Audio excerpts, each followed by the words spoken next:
அனைவருக்கும் வணக்கம். நான் பரீட்சை நிறுவனத்திலிருந்து திவ்யா.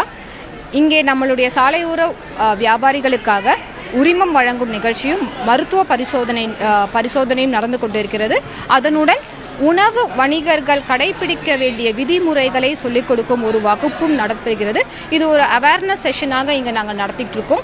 அதாவது உணவு கையாளுபவர்கள் விதிமுறைகள் அப்படின்னு சொல்லி ஒன்று இருக்கு, என்னென்ன கடைபிடிக்கணும் அப்படின்றத பற்றி நம்ம இங்கே இந்த வகுப்பாக இவர்களுக்கு எடுத்து ஒரு தரமான உணவை எல்லாருக்கும் கிடைக்கணும். அதாவது தெருவோரத்தில் இருந்து நாம் 5 ஸ்டார் ஹோட்டலுக்கு போனாலும் அங்கே கிடைக்கக்கூடிய எல்லா உணவுகளையும் பாதுகாப்பாக எப்படி வழங்குவது என்பதற்கான வகுப்பு இங்கே இப்போ நடத்தப்பட்டது. இப்போ இந்த வகுப்புல நம்ம சொல்லிக் கொடுத்த விஷயங்கள் பார்த்தீங்கன்னா தன் சுத்தம் எப்படி இருக்கணும், இதனுடைய முக்கியத்துவத்தை சொல்லிக் கொடுத்தோம்.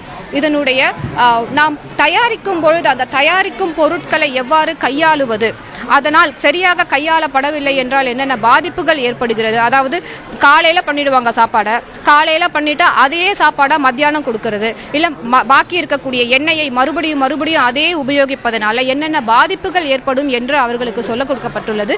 இப்போ 2.5 மணி நேரம் 3 மணி நேரத்துக்கு அப்புறம் மேலே இருக்கக்கூடிய உணவை சூடு ஆறி போய் அதை கொடுக்கும் பொழுது அதில் இருக்கக்கூடிய கிருமிகளின் அளவு அதிகமாக இருக்கலாம். ஸோ ஒரு குழந்தைக்கு நம்ம கொடுக்குறோம் அப்படின்னா அந்த உணவில் அந்த குழந்தைக்கு பாதிப்பு ஏற்படுவதற்கான வாய்ப்புகள் ஜாஸ்தி அப்படின்னு இவங்களுக்கு சொல்லிக் கொடுத்தோம். ஸோ ஒரு உணவை தயாரித்து எவ்வளோ நேரத்தில் நம்ம அதை பரிமாறணும், அது பரிமாறலன்னா என்னென்ன பிரச்சனைகள் இருக்குது அப்படின்றத சொல்லிக் கொடுத்தோம்.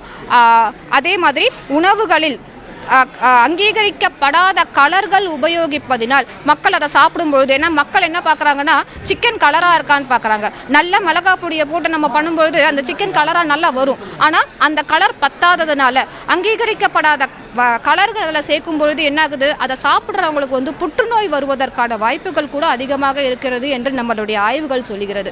ஸோ இது எல்லாமே அவங்களுக்கும் தெரியாமல் யூஸ் பண்ணுறாங்க, மக்களும் பார்க்கறதுக்கு அழகாக இருக்கே அப்படின்னு சொல்லி அதை வாங்கி சாப்பிட்றாங்க. ஸோ இதை இவங்களுக்கு சொல்லிக் கொடுத்து இந்த மாதிரி கலரை நம்ம நிறைய யூஸ் பண்ணக்கூடாதுன்னு சொல்லியிருக்கோம். எண்ணெய் மறுபடியும் அந்த எண்ணெயை யூஸ் பண்ணக்கூடாது. 2 முறை உபயோகித்த எண்ணெயை மறுபடியும் உபயோகிக்கும் பொழுது அதில் கெட்ட கொழுப்புகள் அதிகமாகி அதை சாப்பிட்றவங்களுக்கு வயிற்றுப்போக்கு, அஜீரணம் என்ற பிரச்சனைகள் வரும். அது கொஞ்சம் கூட அதை ரெகுலராக சாப்பிட்றவங்களுக்கு இதய நோய்கள் கூட வருவதற்கான வாய்ப்புகள் அதிகமாக இருக்கு அப்படின்றத பற்றி நம்ம சொல்லி கொடுத்துருந்தோம். ஒவ்வொரு பொருளை நம்ம தரமானதாக பார்த்து வாங்குறோமா அப்படின்றத நம்ம இங்கே சொல்லி கொடுத்துருந்தோம். ஸோ இது எல்லாமே அவர்கள் கடைபிடிக்கும் பொழுது நாம் கொடுக்கக்கூடிய ஒவ்வொரு உணவும் சாலையோரங்களில் போய் நம்ம சாப்பிட்றதா இருந்தாலும் அந்த உணவு பாதுகாப்பான உணவாக எல்லாருக்கும் கிடைக்கும்னு நம்ம நம்புகிறோம். சாதாரண எண்ணெய், விளக்கேத்துற எண்ணெய் அப்படின்றதுல ஆமாங்க சமையலுக்கு போட்டு பயன்படுத்துறாங்க. அதனால என்ன தரம், எப்படி எண்ணெய் தரம் பிரிக்கிறாங்க, எப்படி மக்கள்? இப்போ FSSAIல ஒரு குறியீடு கொடுக்கப்பட்டுள்ளது. அதாவது கருப்பு கலர்ல எக்ஸ் போட்டிருப்பாங்க. இந்த ஒரு குறியீடு நம்மளுடைய உணவு பொருட்கள்ல இருந்ததுன்னா அதை நாம் சமையலுக்கு உபயோகிக்க கூடாது. இப்போ சார் எண்ணெயை சொல்றாரு, நல்லெண்ணெய் மட்டும் இல்ல, தேங்காய் எண்ணெயும் அந்த மாதிரி இருக்கு, வினிகர் அந்த மாதிரி இருக்கு, ரோஸ் வாட்டர் அந்த மாதிரி இருக்கு. இது எல்லாமே நம்ம ஒரே பேர்ல தான் சொல்லுவோம். ஆனால் உணவு தரம் இல்லாதது கூட மார்க்கெட்ல இருக்கு. அதை நம்ம பார்த்து ரொம்ப சுலபமா கண்டுபிடிப்பதற்காக இந்த கருப்பு குறியீடு கொடுக்கப்பட்டுள்ளது. இது இருந்ததுன்னா இதை நாம் உணவிற்கு உபயோகிக்க கூடாது. உணவாக நாம் சொன்னாலும் அதை உணவிற்கு உபயோகிக்கும் தரம் அல்ல. இதை நம்ம கண்டுபிடிக்கலாம்.